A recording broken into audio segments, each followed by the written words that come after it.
Right, so it is going brutally wrong for Benjamin Netanyahu right now in the most delightful way for those of us who are actually human in this world, those of us opposed to Israel's genocide, because if there's one thing Israel needs, and has been struggling to gain numbers of for quite a while now, it is soldiers with which to keep the genocide going. And on that front, Netanyahu is now facing a crisis on a scale never before seen in Israel's history. For so long, the IDF has been viewed as the ever-obedient institution prepared to carry out the most appalling and reprehensible acts of genocide that it is ordered to do.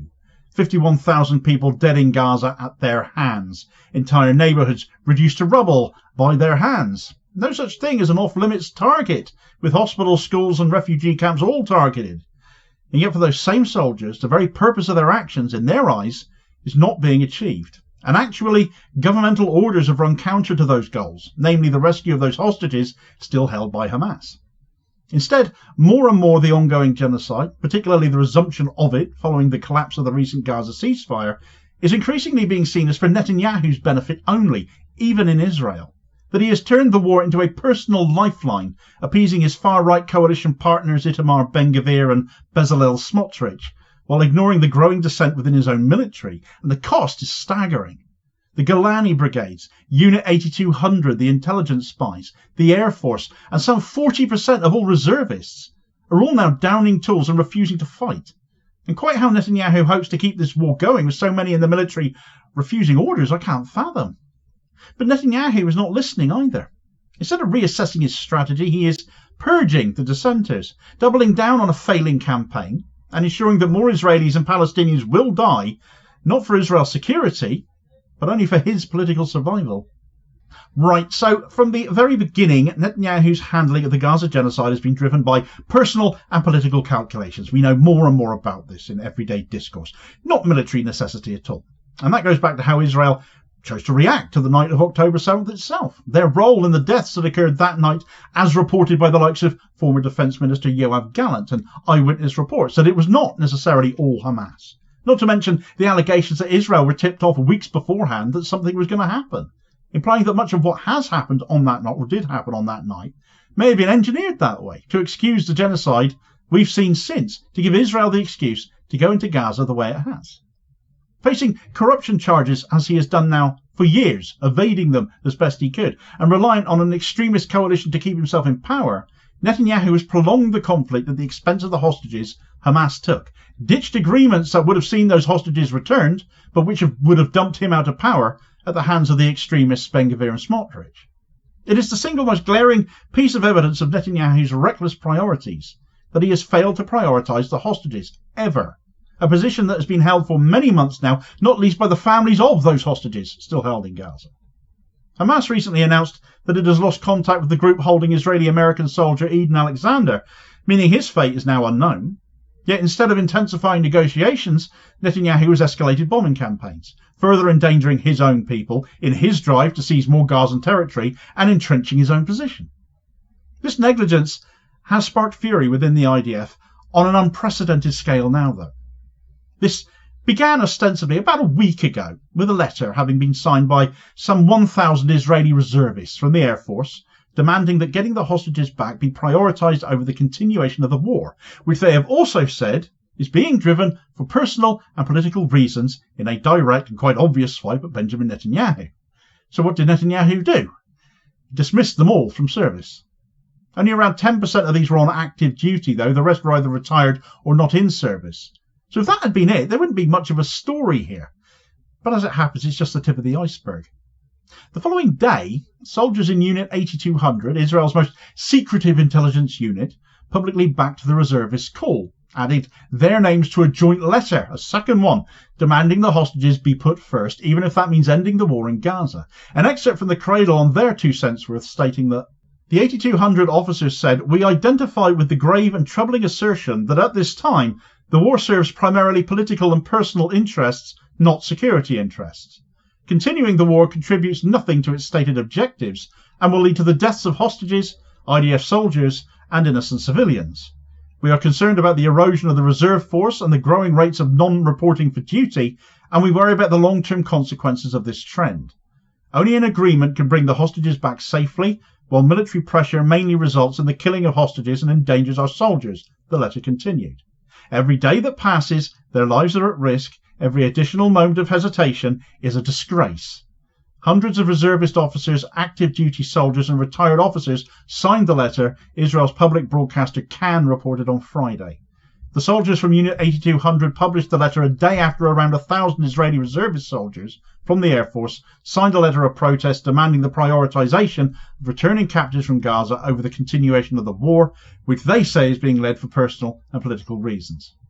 And on top of that, even elite combat units, traditionally the most loyal to the IDF's command, you would imagine, are now breaking ranks over this too. Members of the Golani Brigade, one of Israel's most storied infantry units, have signed a petition to end the war for the sake of the hostages too. And Press TV picked this story up, their piece saying, Israeli Army radio reported that 150 Golani Brigade soldiers have put their signatures on the letter demanding immediate negotiations aimed at securing the release of Israeli captives held in Gaza. Since Thursday, at least 10 petitions have circulated against the continuation of the Gaza offensive, saying the Tel Aviv regime should prioritise the return of Israeli captives, even if it means ending the war. The first petition was signed by nearly 1,000 current and former Israeli Air Force reservists who said the Gaza onslaught serves mainly political and personal interests, not security interests. Lots and lots of publications all repeating that same line, that same narrative, all on the same page. These are not reservists here in the Golani Brigades making this call now, therefore, either. These are frontline soldiers, Unit 8200 intelligence operatives, publicly rejecting their own government strategy now. The people who fire the weapons, who commit the atrocity, who provide the intelligence, and without whom there would be no atrocity, are now saying something has to shift. But this isn't even the worst of it. The most damning indictment of Netanyahu's war comes from within the military's highest ranks, and have come from a guy Netanyahu is full of admiration for, because this is his brand new appointed Chief of Staff Eyal Zamir, now making his opinion known. He has recently made it clear that Hamas is not defeated, despite months of claims to the contrary, and have been steadily rebuilding their numbers. Israeli forces are overstretched, struggling to maintain operations, with as many operations as they are currently conducting, not just in Gaza, of course, but the West Bank, Lebanon, and Syria, fighting the Houthis as well, whilst demanding war with Iran at the same time, and all at the same time that their numbers, or the numbers in the IDF, are going down, refusing to fight, signing petitions demanding a change of tack. Most damning of all, the war is unsustainable without massive reinforcements as a result of that, which very much leads on to the worst bit for Netanyahu. Because the most staggering sign of dissent is the mass refusal of reservists to now report for duty. Estimates suggest over 100,000 reservists, that's 40% of Israel's reserve forces, are now refusing to serve, citing their objections to the genocide in Gaza, citing their frustration with Netanyahu's political manipulation of the war to benefit himself and his own interests above those of the hostages. And there is also the international travel restrictions imposed on IDF soldiers due to war crimes allegations, which I reported on more of just the other day. This is the largest military resistance movement in Israel's history, surpassing even the Refusnik protests during the First Lebanon War. The army itself is now questioning, finally, their own government and its motivations versus them putting their lives on the line, in their view, to rescue hostages. The hostages have never mattered to Netanyahu.